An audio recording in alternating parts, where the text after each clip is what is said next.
Assalamualaikum warahmatullahi wabarakatuh. Perkenalkan, nama saya Retno Devita, mahasiswa doktoral di Universitas Putra Indonesia YPTK Padang. Pada kesempatan ini, saya akan merepresentasikan tugas filsafat ilmu yang diberikan oleh Bapak Dr. Gunadi Widi Nur Cahyo, Eskom MSc. Sebelum saya mulai presentasi, saya akan mengucapkan puji dan syukur kepada Allah Subhanahu wa Ta'ala yang telah memberikan rahmat dan karunia-Nya sehingga saya bisa mempersiapkan tugas ini.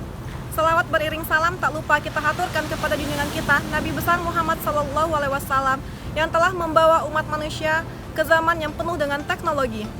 Yang saya hormati Bapak Dr. Gunadi Widi Nur Cahyo, Eskom MSc selaku dosen filsafat ilmu, dan tak lupa pula salam hormat pada teman-teman seperjuangan. Pada kesempatan ini, saya akan merepresentasikan filsuf Yunani yang bernama Pythagoras. Sebelum menerangkan tentang Pythagoras, sebaiknya kita harus tahu dulu apa atau siapa itu filsuf dan apa dasar seseorang dikatakan filsuf. Dalam sejarah intelektual umat manusia, sebutan filsuf hanya disematkan kepada orang-orang yang pemikirannya mempunyai nilai filosofis dan layak dikaji secara filsafat. Mempunyai nilai filosofi dan layak dikaji secara filsafat seperti pemikiran seseorang itu dapat menjawab pertanyaan tentang setidaknya 3 aspek yang menjadi ciri dalam filsafat: ontologis, epistemologis, dan aksiologis. Menjawab persoalan ontologis berarti pemikiran seorang filsuf tersebut mampu menjelaskan sifat-sifat atau bentuk dasar dari realitas, seperti realitas dunia secara keseluruhan, seperti budaya manusia, politik, dan lain-lain. Menjawab persoalan epistemologis berarti pemikiran seorang filsuf dapat menjelaskan syarat-syarat dapat didasarinya hakikat atau dasar dari realitas. Dan untuk menjawab aksiologis berarti pemikiran seorang filsuf itu mampu menjawab pertimbangan secara etis, menjelaskan baik atau buruknya nilai-nilai suatu tindakan manusia dalam perspektif yang menyeluruh, universal, dan mendasar. Baiklah saudara semua, sekarang kita akan masuk ke materi yang ditunggu-tunggu, yaitu Pythagoras. Pythagoras adalah seorang filsuf Yunani yang lahir pada tahun 570 sebelum Masehi di Samos. Dia meninggal sekitar tahun 495 sebelum Masehi. Dia adalah seorang filsuf Yunani kuno dan perintis aliran Pythagoreanisme. Pythagoras adalah anak Mesarkos, seorang pengukir permata atau saudagar kaya di Pulau Samos, lepas pantai Anatolia. Ajaran politik dan keagamaan Pythagoras dikenal di kawasan Magna Graecia pada masanya yang telah memenuhi pemikiran Plato dan Aristoteles. Secara tidak langsung, ia juga telah berdampak terhadap perkembangan filsafat barat. Ajaran yang paling jelas dikemukakan oleh Pythagoras adalah metempsikos, yaitu keyakinan bahwa setiap jiwa itu abadi dan setelah kematian tersebut akan masuk ke tubuh yang baru. Mistisisme dan numerologi yaitu keyakinan lain yang dikaitkan dengan konsep keselarasan benda langit yang menyatakan bahwa planet-planet dan bintang-bintang bergerak sesuai dengan persamaan matematik yang sejalan dengan notasi musik sehingga menghasilkan simfoni yang tak terdengar. Pythagoreanisme, gaya hidup itu berkelompok katanya. Plato dan Isokrates mengatakan bahwa Pythagoras paling dikenal sebagai perintis gaya hidup yang baru. Kelompok yang didirikan oleh Pythagoras di Kroton disebut sekolah, tetapi sebenarnya lebih menyerupai biara.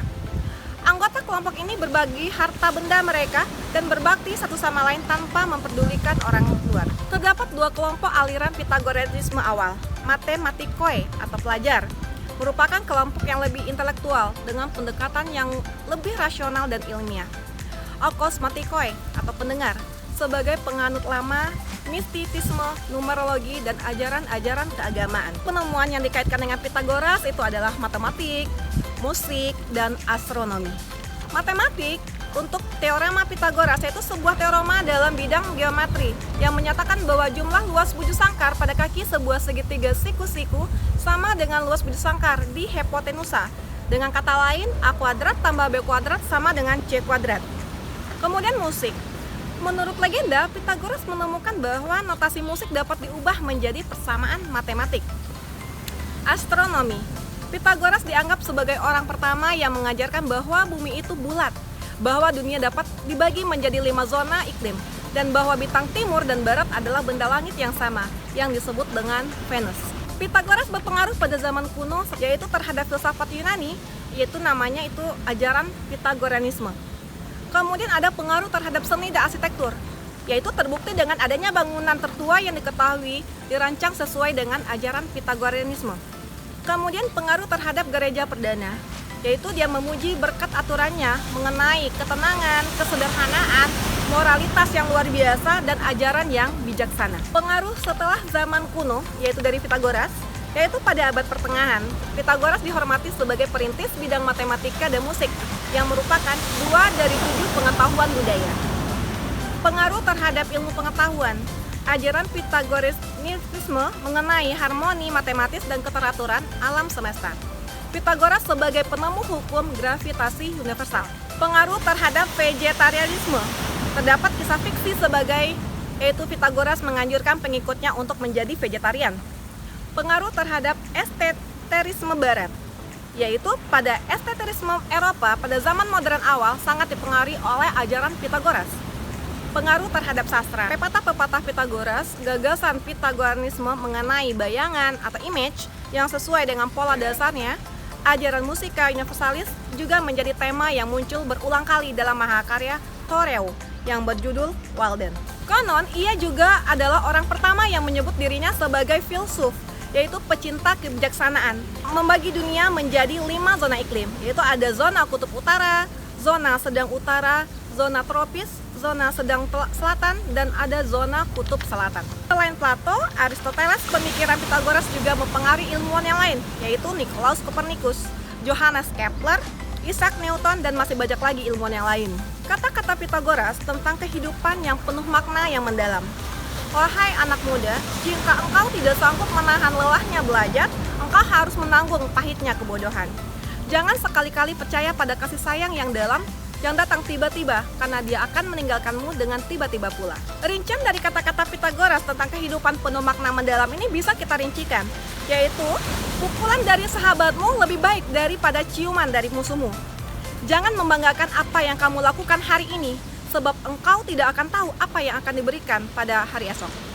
Pilih olehmu menjadi pihak yang kalah tapi benar, dan janganlah sekali-kali engkau menjadi pemenang tetapi zalim. Diam adalah lebih baik daripada mengucapkan kata-kata yang tanpa makna. Jangan katakan hal-hal kecil dengan banyak kata-kata, tapi katakan sesuatu yang besar dengan sedikit kata. Jika engkau hidup senang, maka hendaklah engkau rela dianggap sebagai tidak berakal atau dianggap orang bodoh. Sebaiknya Anda memilih jiwa yang kuat daripada sekedar tubuh yang kuat. Ada geometri dalam senandung senar, ada musik dalam jarak spare. Puaslah dengan melakukan dengan baik, biarkanlah orang lain membicarakan Anda sesuka mereka.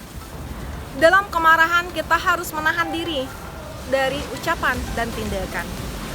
Kata-kata tertua dan terpendek adalah ya dan tidak, adalah kata-kata yang paling membutuhkan pemikiran. Jangan biarkan seorang pun membujuk Anda dengan kata-kata atau perbuatan untuk melakukan atau mengatakan apapun yang tidak terbaik untuk Anda. Anda harus perlu berperang dengan 5 hal, dengan penyakit tubuh, ketidaktahuan pikiran, dengan nafsu tubuh, dengan hasutan kota, dan dengan perselisihan keluarga. Garam lahir dari orang tua yang paling murni, yaitu matahari dan laut. Nalar itu abadi, yang lainnya adalah fana. Angka mengatur alam semesta. Kemarahan dimulai dengan kebodohan dan berakhir dengan pertobatan. Anda harus membuat hal-hal hebat, bukan menjanjikan hal-hal besar. Di atas segalanya, hargai diri Anda sendiri. Pikiran adalah sebuah ide dalam perjalanan yang ketika dilepaskan tidak pernah bisa dibujuk kembali, atau kata-kata yang diucapkan ditarik kembali. Tindakan terang-terangan juga tidak bisa dihapuskan. Terapkan keadilan dalam perkataan dan perbuatan, dan jangan biasakan bertindak sembarangan tentang apapun. Kebanyakan pria dan wanita berdasarkan kelahiran atau kodratnya tidak memiliki sarana untuk maju dalam kekayaan atau kekuasaan, tetapi semuanya memiliki kemampuan untuk maju dalam pengetahuan. Nah, itulah teman-teman dan saudara sekalian sekilas tentang Pitagoras, filsuf Yunani kuno yang bisa saya sampaikan dalam kesempatan ini. Jika ada salah penyampaian dari presentasi saya mohon maaf, karena kebenaran yang hakiki adalah dari Allah. Akhir kata saya ucapkan terima kasih atas perhatiannya. Assalamualaikum warahmatullahi wabarakatuh.